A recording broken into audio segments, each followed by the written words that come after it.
My name is Chisom Udeze. I am Nigerian.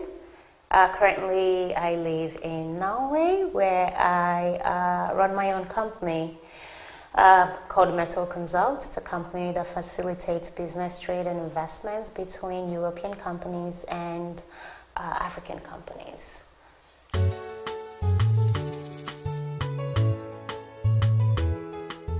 I think it was a combination of reasons. Having worked previously in, I guess, a typical 9-to-5 job before moving to Norway, that was obviously my first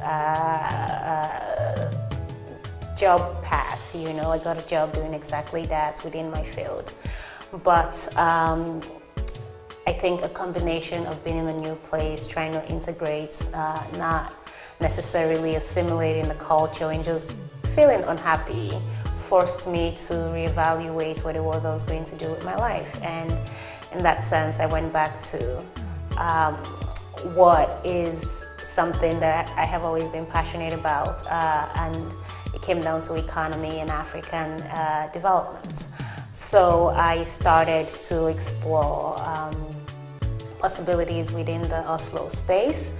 At this point, I actually hadn't thought, okay, I'm going to start my own company. I just thought I'd like to understand the players in this market and how the business is facilitated between Norway and a lot of African countries. At this point, of course, my primary focus was Nigeria.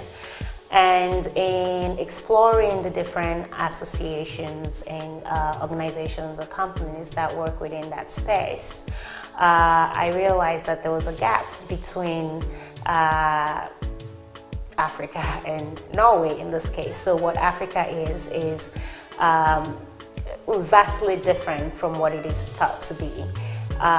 Specifically, what I mean is, one, Africa is so often lumped into, you know, the African country as opposed to a continent with different countries, different cultures, different languages, you know. And in that sense, it initially started as anger, maybe a little bit of irritation, like, seriously, you don't know, you claim to be in this field, you claim to work in Africa, but you have, you know, one idea or one, like a single story about what Africa is or what who Africans are. You know, I think like a lot of Africans living in the West can relate to this. And after being irritated for like a few weeks, I figured I'd do something about it. And yeah, I started my company to do exactly that, to be a bridge between two different worlds, I guess. I also thought I could leverage on my experience living in the West, because I've spent a significant part of my life living in the West. I've lived in the US, I've lived in the Netherlands, in the UK, and at the point, and currently now, Norway. So yeah, I thought I could leverage both, but also having an understanding about, you know, Nigeria and West Africa, and also just having been interested in the continent as a whole and having done research throughout my academic life as well within the African context. So I figured that I had something to offer in that sense. Well, I think I'd be careful as to say, you know, like my company develops Africa. I think that's a really grand statement. I think that I can say that in some capacity that the countries where I've worked, perhaps it made a positive contribution. I would not be as crazy as to lump Africa into one box. But I think that, one, in changing the perceptions of how Africans are viewed. And so if I look at, say, Nigeria, for example, oftentimes there's a single story of what Nigeria is, who Nigerians are. And when I meet people or clients, I'm not what is expected, because I don't fit into that context of what they think a Nigerian person should be and how they should act or how educated they should be and all that stuff. You know, so in also breaking those stereotypes of what we are taught to be, but also at the same time, you know, taking on projects and delivering on those projects and saying, hey, listen, yes, I'm African and I'm all that and more. I can do really good work and I can do it well. I think as well bringing investment opportunities to different African countries. Perhaps in that sense, that is also a contribution. But I think it really goes both ways. I think that oftentimes when we talk about development or growth in the African context, we often look at it as something coming from the West to bless us in Africa, whereas I feel like a lot of companies who work and invest in Africa have an incentive to do so, because it is a lucrative market for them. So it goes both ways. I feel that, yes, perhaps I bring in an investor to Nigeria or Kenya, or I do a feasibility study for a potential company looking to enter Nigeria. Yes, this is all done and this leads to hopefully more investment into the country. However, if Nigeria or say Ghana or somewhere else was not a lucrative country, they would not have any interest in coming in. So I think in some sense we can say that different countries in Africa also contributes to continued growth for countries in the West, including Norway and elsewhere. I think honestly the first and the most important thing is to be brave. I mean, society, oftentimes when you live outside your country or the continent, you have to deal with a multitude of things. You have to deal with racism, sexism, the list goes on. But you also have to deal with the reality that people have perceptions of you that you're not necessarily able to shake. And sometimes it's not necessarily you, it's also just the environment and the community that you reside or you live in. So I would say the first thing is a lot of bravery, but I think that just trying to collect my thoughts on this, I think that women or immigrants or say Africans in general in the West need to be brave and they need to go after what they want. Yes, a lot of doors will probably be slammed in your face. You just have to find a window. And I think, of course, you need to understand what it is you're trying to do. You need to, if you decide, I want to go into this market, I want to create and I want to be a leader in this field, then you also have to prepare yourself in any way for moments. Basically, you need ammunition. If that is education, if that is networking is incredibly important in order to grow, because you need people to continue to evolve and also to secure opportunities that you may not necessarily have access to. So I would say be open. I would also say to be very curious, and I would say to be incredibly brave, but to go for it, and you will face difficulties, but if you keep pushing, you'll come out on the other side. I had, of course, lived in Nigeria, in the US, in the Netherlands, in the UK, and then I came to Norway and I had visited Norway quite a few times before I came. So I thought, it's like Europe, it's fine, they're open, everything works. I just have to deal with winter and that's okay. And I came here and I seemingly had everything on paper and I was so unhappy and I couldn't really place why I was unhappy. I wouldn't necessarily call this story a failure per se. I would just call it a low point in my life where if you feel a certain way but it's not tangible, it's not something you can point. People say to you, well, you have a job, you come home, you turn on the light, everything works, you have food, you're not hungry, the social system works. But somehow you feel small and you feel like you're shrinking and you feel isolated. You go down almost like a dark spiral. And I think for the first time in my life, I had that experience.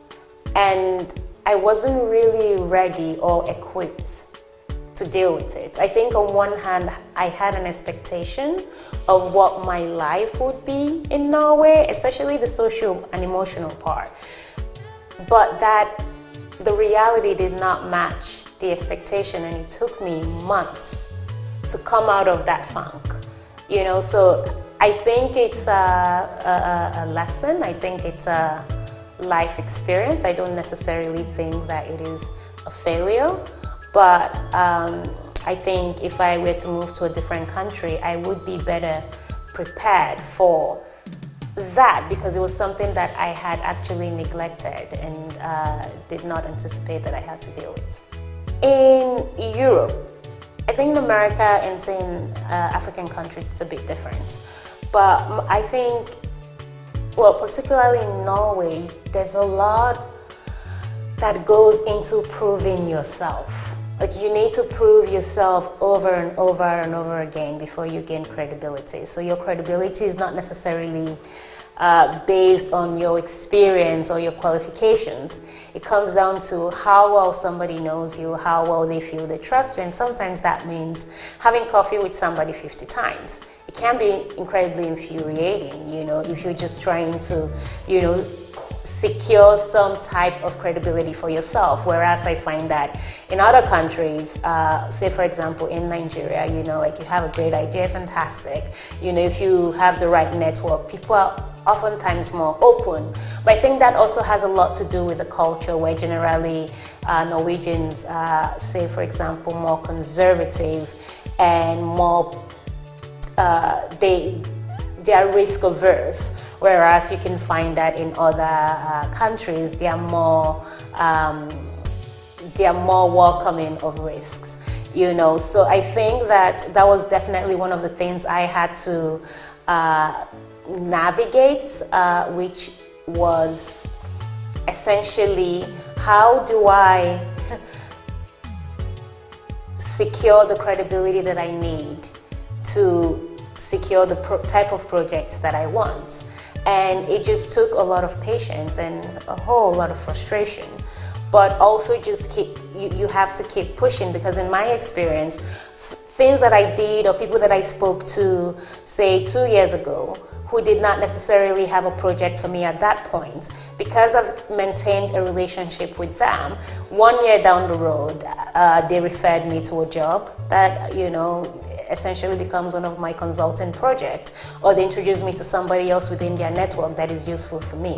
So I think, of course, there were difficulties, and also just in culture, where I come from, a place where people are more direct and more outspoken, and you come to a place where people are not so direct and outspoken, and of course there's that to navigate. And also, not speaking the language was also a difficulty that I faced in trying to integrate or say build rapport quickly with Norwegians. But I'm guessing those are growing pains and things you have to do in order to get where you need to be. Well, I think my mom in general just had the most significant impact in my life. I don't think there is a day that goes by that I don't think about, the role that my mother has played. I don't think that I will be here without my mom. My mom is an entrepreneur, so I grew up watching her own different businesses that she started, and she took them from 0 to like 100. I saw how hard she worked. So growing up, I was always around, if you want something, you get it, and my mother was not educated, and to create and build everything that she did in spite of an education, in spite of opportunities, was for me the most fascinating and inspiring thing.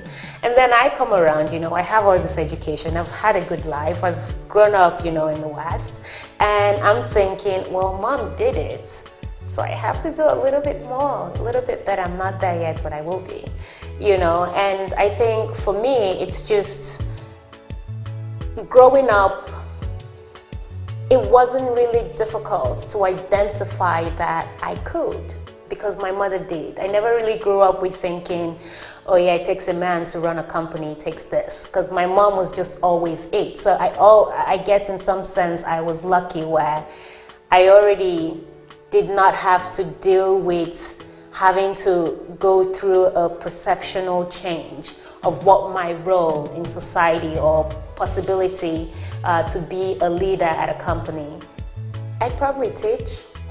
I used to teach at university. I was a lecturer of economics, and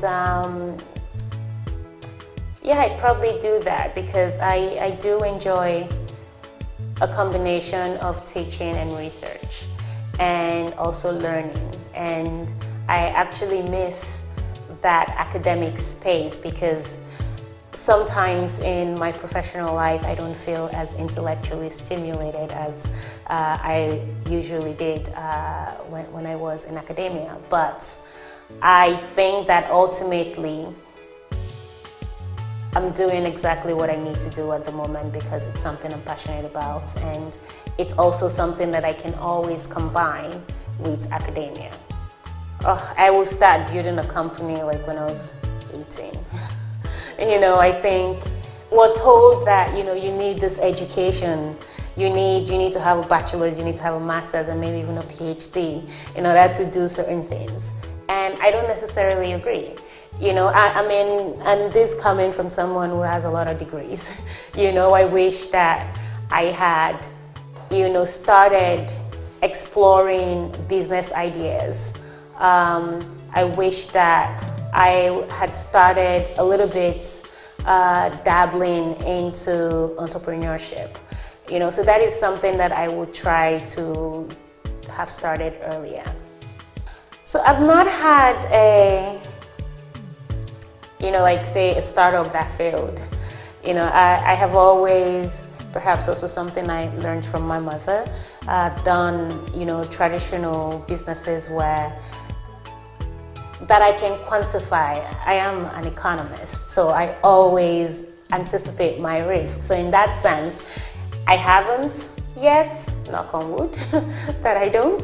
But I think that there are different phases of life and growth that I can say maybe I was not as successful as I would have liked to be. Maybe I did not thrive here as I would have liked to. And for me, that was actually coming to Norway. Honestly, my mentor is my mother. You know, not in the traditional way you have mentor and mentee relationships, but she was everything I wanted to be, and she pushed me to be better than myself, and she challenged me, and the way she raised my siblings and I essentially made us, or made me, I guess in this case, want to thrive and in some capacity make her proud. But also just the general relationship has been, she believed we could do anything. And yeah, be brave, be fearless, ask for help when you need it. It's okay to not always be okay. You know, life is tough, but keep your head up and do your best.